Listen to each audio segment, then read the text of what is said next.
hydrocolloid gel di belakangnya. Ya, jadi ini lebih friendly ke kulit sebenarnya.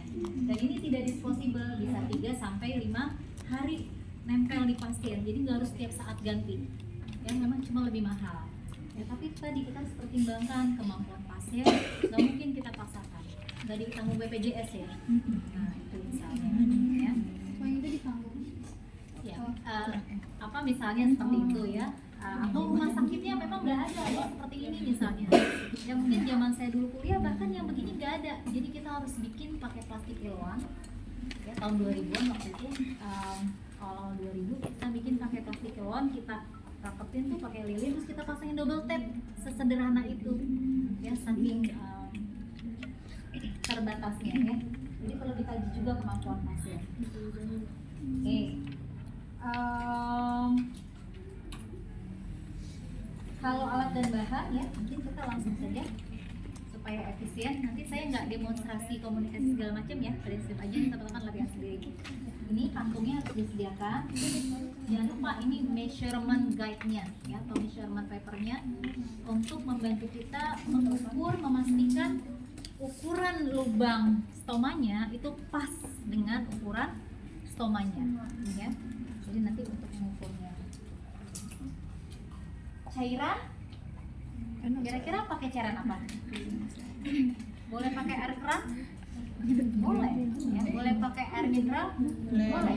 Nggak boleh air comberan.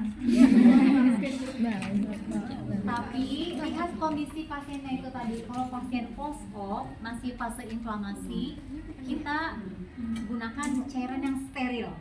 Oke, ini ACL 0,9% dan dia isotonis ya.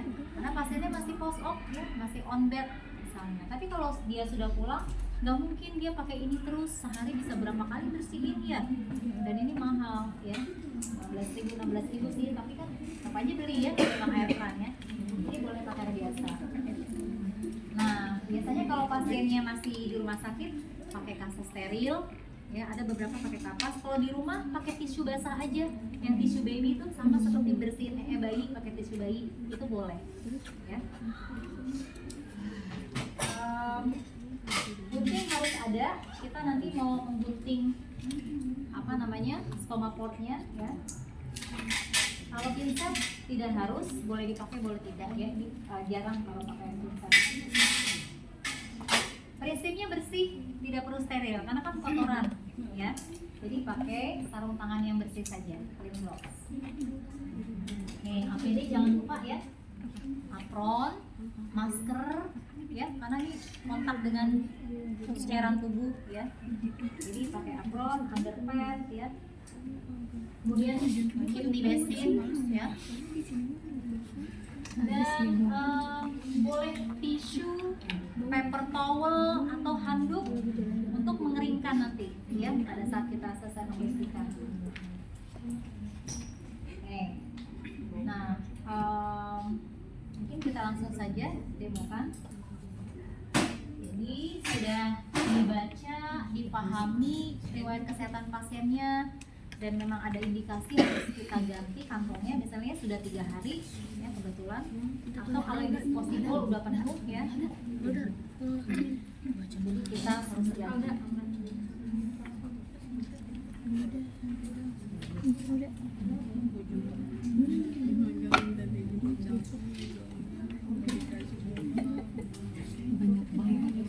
Ini pasang angkatnya.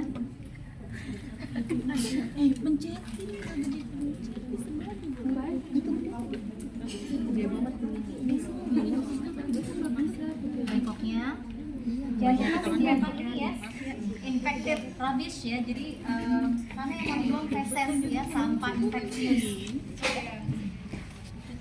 Nah, kalau sudah kita bisa dia merah mana sih?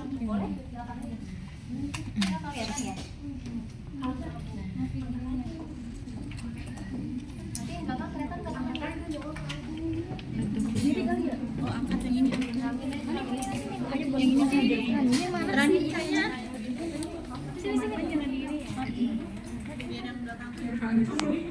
Jangan lupa menutup lampiran ya, menjaga privacy. Karena ini kan bagian private ya.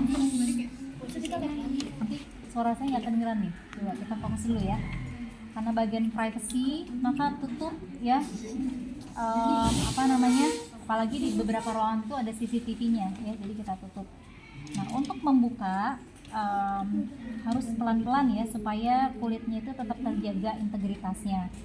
Saat ini kalau teman-teman nanti buka link YouTube ya, coba lihat Care, Stomacare ya, itu ada semacam spray yang bisa membantu merilis ininya ya, sponge-nya ya. Atau kita bisa buka juga secara manual, atau mungkin kalau untuk misalnya lengket banget ya, ini kita tuangkan ya NaCl-nya. Kita bisa bantu dengan misa atau kapas ya. Jadi bukanya dari atas ke bawah, bukan dari bawah ke atas. Ditumpah ya. Tumpah-tumpahan ya. Dari atas ke bawah seperti ini ya. Nah, ini boleh seperti ini kalau lengket banget. Searah rambut ya sebenarnya. Jadi yang bikin sakit itu kalau kita buka balutan ada rambutnya. Jadi harus jangan melawan tubuhnya rambut. Misalnya rambutnya kan tubuhnya ke sana ya. Nah, ini searah rambut. Nah, seperti ini. Pelan-pelan. Ya. Nah, ini langsung dibuang. Kalau di rumah langsung dibuang di kloset, kalau di rumah sakit ke infected bin ya, seperti ini. Oke. Udah? Nah, selanjutnya kita kaji dulu ya. Atau mau dibersihkan dulu boleh. Biasanya mungkin ada sisa-sisa fesesnya. Ini asa yang sudah dibasahi dengan NaCl. Prinsipnya adalah dari bersih ke kotor. Yang bersih kulit atau stomanya? Kulitnya. Jadi kulit sekitarnya dulu ya. Nah, ini satu arah ya. Ngelap perut, bukan ngelapin meja. Oke. Jadi satu sisi arah, lihat seperti ini ya, buang ya dari luar ke dalam. Ya. Ini lagi bersihkan ya, buang Sampai kapasnya gitu. stomanya harus hati-hati ya, gentle. Oke, seperti ini.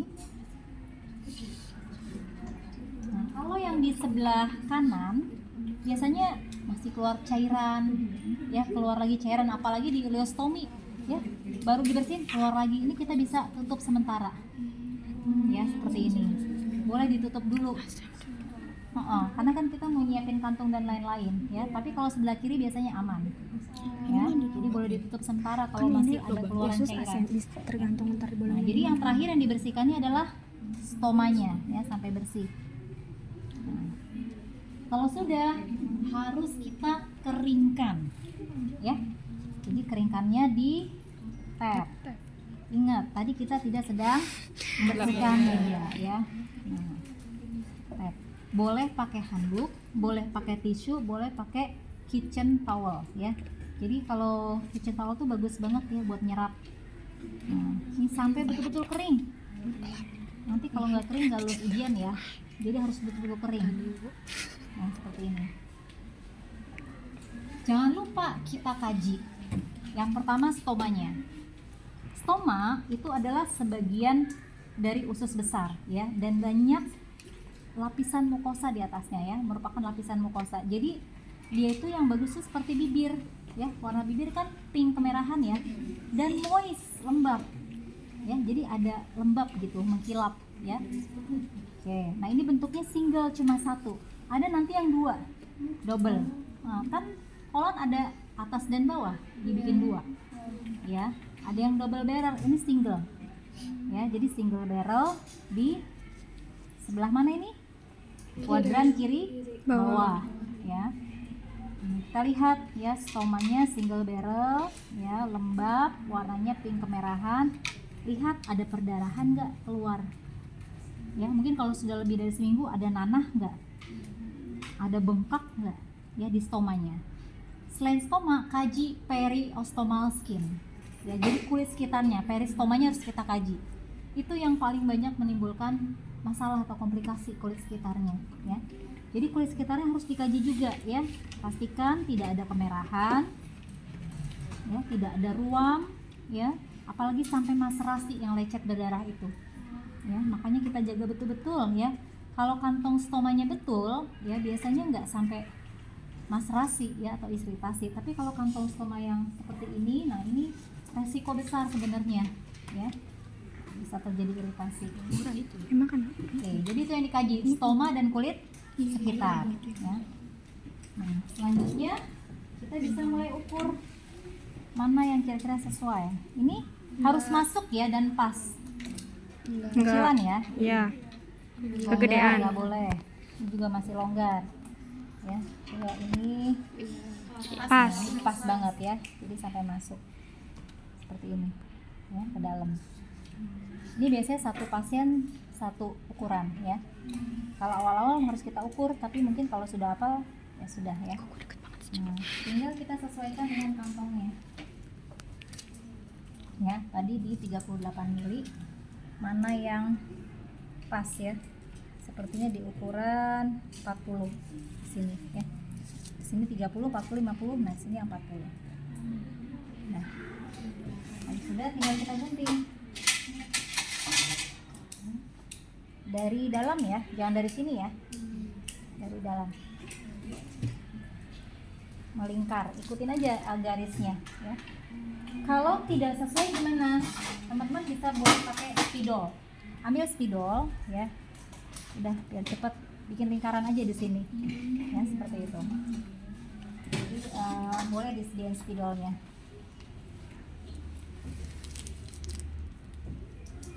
Karena bisa jadi ada yang nggak pas ukurannya. Jadi gunting sesuai dengan garisnya ya. Tadi kalau garis yang ditandai spidol, ya ikutin garis spidolnya.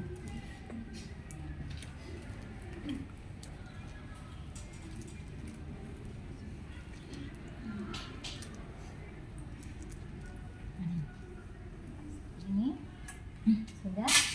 Jadi pastikan kulitnya sudah betul-betul kering dan lihat adakah instruksi atau prescription dari dokter untuk digunakan topical agent tertentu. Ya, misalnya ada beberapa yang spray untuk menjaga kelembapan, atau kalau memang ada zinc salve misalnya ya. Kalau udah iritasi harus dikasih zinc salve misalnya ya, yang ada zincnya. Jadi lihat ada indikasi instruksi dari dokter nggak untuk di apply ya sebelum kita tempel ya. Tapi harus kondisinya kita pastikan bersih dan kering ya. Nah, cara menempelnya itu separuh dulu ya, dari atas ke bawah.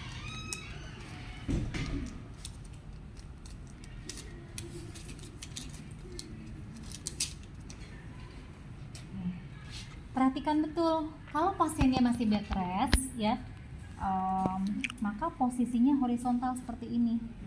Tapi kalau sudah banyak aktivitas, mobilisasi, jalan-jalan sendiri, ke vertikal, jadi ke arah kaki ya, seperti ini. Jadi makanya penting kita pahami kondisi pasien setiap saat ya, pasiennya sudah sampai mana progresnya ya. Nah, seperti ini. Nah, ini tinggal ditempel ya, dari atas dulu. Pastikan tepat sesuai dengan ukuran diameter, terus ke bawah ya. Nah, tinggal tempel sekitarnya.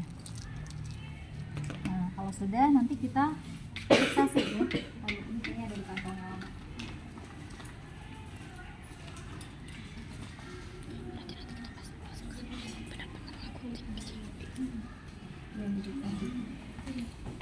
Nah, ini sudah ya. Kalau enggak nanti percuma kemana-mana kan pasien. Jadi harus difiksasi dulu.